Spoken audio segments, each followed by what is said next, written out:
Alright guys, are you ready to find out what our mysterious reverse engineering tool is? You absolutely are. And the secret weapon I'm talking about is AndroGuard. So AndroGuard, it's a reverse engineering framework, and you might think, wait, what makes it that special? So AndroGuard has a lot of underrated features, and those features can come super handy if you have to deal with highly obfuscated applications. But before we dive too deep into this, let's get back to the beginning. So what is AndroGuard? AndroGuard is a framework, and it's written in Python. So there are several modules you can use of AndroGuard. And to be honest, I do not use most of them. I only use 2 special modules. But to make a nice layout, I have to include 3 terminals. So now we also talk about the analyze module. Then we've got the call graph module, which is extremely nice if you have to deal with obfuscated apps. And we've got the decompile module, which is also amazing, as you will find out in a few minutes or within the next section where we finally take a look at the CTF challenge. Alright, beside those modules, AndroGuard is able to handle more, but let's focus only on these 3 right now. The analyze module is some kind of static analysis of a binary. So we can use this binary and load it up into our analyze module, and this analyze module now provides us an IPython shell. And with IPython we are now able to browse around through this application.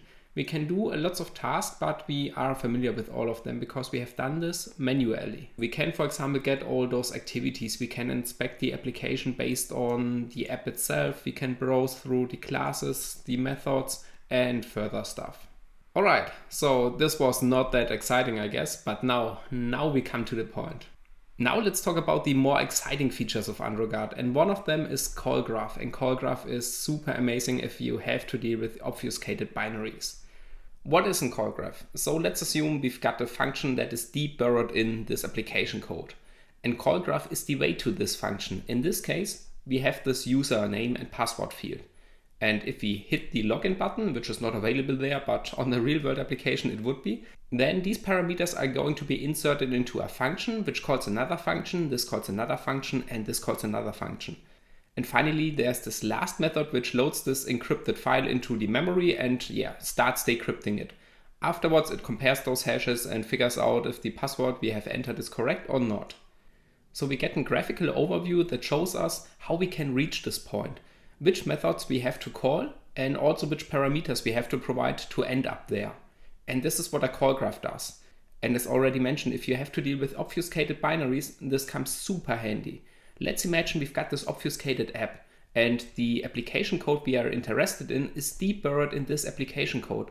And now we stare at the methods and class name, which consists of A, B, AB, ACD, ABD, and so on. You would go crazy if you try to analyze this by staring at this obfuscated code. Therefore, we have to split it up, and by splitting it up, we make single pieces and we can follow them. And this leads us to the final function that we need to call, and now we also know which parameters we have to provide. This is also super handy if you have to deal with routing detection, certificate pinning, strange obfuscation or decryption, encryption methods, and other kind of stuff. So the call graph I'm going to show you an example afterwards is super amazing, and if you have to deal with really hard binaries, this comes handy and should be definitely in your toolbox. And finally, we have this flow graph. A flow graph sounds similar to call graph, but these are different. A call graph is regarding to the method names. So method 1 calls method 2, calls method 3, and so on. We get a graphical overview about this, super nice. A flow graph is now regarding to a single function. Let's assume we've got a function that contains tons of if statements, else clauses, and also some jump instruction, go-tos, switch cases, and all this stuff.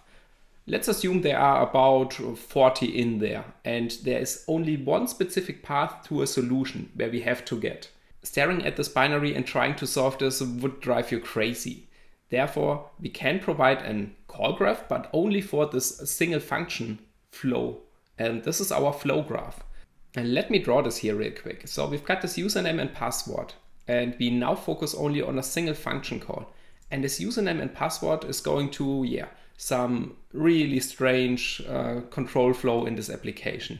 Therefore, we start with an if case, and this if case also got some really strange branch instruction, And finally, we reach out the point where we know, okay, this is our solution. We need to get to this point. And now let's imagine we have this graph multiplied by 20 or 30. Trying to solve this by staring at the code will be pretty hard, at least maybe not possible, because you have tons of curly brackets and yeah, it would be super hard to solve it in this way. You also do not know which parameters you have to provide at a certain point to get to the solution. So you have to do it, from top to bottom, and you have to go into every branch until you finally find your solution. Therefore, we do this approach backwards. So we go into our solution and then we trace back. And by tracing it back, we know which path we have to take. And therefore, we can only focus on these single instructions and provide the correct solution. If this sounds now complicated, don't worry. I'm going to show you how you can do this, and it's super easy. And you will also see the benefit of this by solving this really hard capture the flag challenge. And by the way, I'm not going to spoiler any solution. I just want you to show you my approach on how to solve this. You have to solve this challenge on your own, but after this course you will be definitely able to solve all challenges in there. Not because I did provide you the solution, because I provide you the knowledge and the skills on how to do this. In the next section we take a look at the installation process of this tool, which is also super easy. And then we create our first call graph and our flow graph regarding to this very hard capture the flag challenge. So I'm looking forward to see you in the next section.